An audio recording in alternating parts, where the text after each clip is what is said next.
Hi friends, welcome to educational updates. Last వీడియోలో చెప్పినట్టుగా fee payment and required documents గురించి ఈ వీడియోలో చూద్దాం. ఫీ పేమెంట్ అయితే క్యాస్ట్ని బట్టి డిఫరెంట్గా ఉంది. జనరల్ స్టూడెంట్స్ అంటే ఓసీ క్యాండిడేట్స్కి అయితే 1200 ఫీ పేమెంట్ ఉంది. నెక్స్ట్ ఎస్సీ స్టూడెంట్స్కి అయితే 600 పే చేయాలి.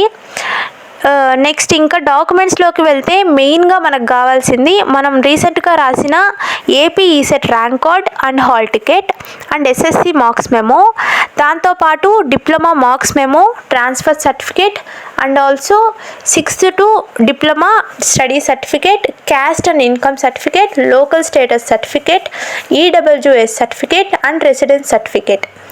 మీకు గనక caste, income and also EWS certificate లేకపోతే మీ దగ్గరలో ఉన్న సచివాలయంలో అప్లై చేసుకుంటే మీకు మ్యాక్సిమం 1 week లోపు అయితే మీకు వచ్చేస్తుంది.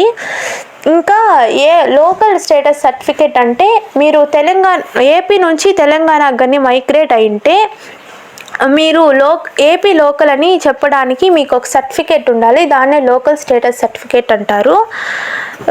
సో ఈ డాక్యుమెంట్స్ అన్నీ అయితే త్వరగా రెడీ చేసుకోండి. Okay guys, all the best. Thank you.